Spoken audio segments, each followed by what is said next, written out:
frequency for life on Earth, for plants and fungi and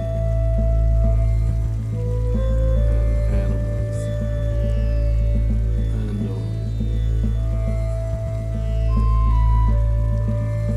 and the frequency is the ultrasound.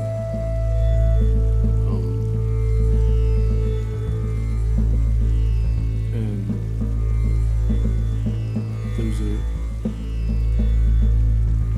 there's a lot of controversy about this because what's been discovered is that you can actually stop cancer tumors by using ultrasound, and it makes sense because the ultrasound is also the highest amplitude increase in the microtubule conductance, and microtubules are what control the growth of cells. They basically guide the cell division, but microtubules also control the energy of the neurons and the cells, the muscles, and the proteins for the collagen. And so the reason why it's called a common frequency point is that it transduces the mechanical energy that's piezoelectric of the collagen into electromagnetic energy. So in our original human culture, all the males train in like spiritual healing through dancing, and this is because our collagen is vertically aligned, over 90% of it. Then this creates a piezoelectric energy, and what the science has discovered is that there has to be water in the microtubules, and the water acts as like a grounding that couples with the external mechanical and electromagnetic energy at the ultrasound frequency. But the actual energy itself originates from this virtual photons of the tubulin, which have a non-commutative phase. So there's an alpha tubulin and a beta tubulin, and they are dipoles so that they can interact as a vertical longitudinal energy, and also lateral energy. And so when they're lateral, then the phase changes. And what they discovered is that there's the non-commutative phase of the tubulins is what causes the same frequency point of the microtubules, so that there's a resonance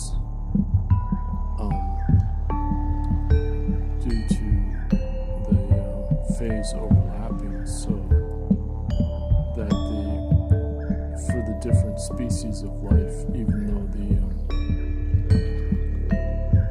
the microtubule size changes, and so you get different types of frequency, but it's the same process of the non-commutative phase of the tubulin, and this works as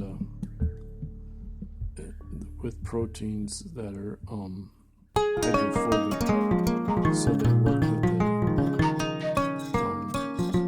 hydrophobic ones that are afraid of water, so they work like with fats, like lipids, or less of them. And this is a connection with the Yuan Qi in the body from the reproductive energy, so that it's actually less than it's stored. And is in the neurons, so that the neurons are insulated to store the charge. And so the water is the grounding, but it works as the external driving force via the Yuan Qi and the lunar energy cycle. And so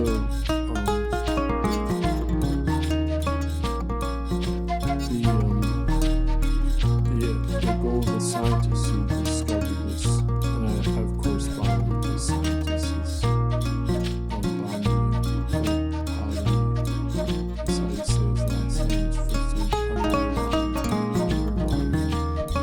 he leads a research team in Japan. That's the goal from that research, which I'm trying to create a fake artificial using proteins that self-assemble. And they claim it's completely based on frequency, but they understand it has to be the non-commutative phase of the two frequencies. And so they use the imaginary numbers. Well, they don't call it non-commutative phase, they just claim that you can convert the imaginary space as a computation into imaginary time. And so and then they call it a fractal, a frequency fractal, but in fact they say it's not a spatial fractal as fractals are normally defined. And so this is their terminology's confusing, because they're claiming that when you're using this one common frequency of the microtubule in the ultrasound, that by itself is not enough, even though it originates out of the tubulin and the hydrophobic molecules, the proteins, or tryptophan, and those are similar, found throughout all their life. You need the water as an external ground inside of the tubules, and then you connect it with other microtubules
frequency as a common frequency point. You can't define the ultrasound as your common frequency point as a reference point because it originates from the non-commutative phase of the tubulin. So they call it entanglement and coherence as they're different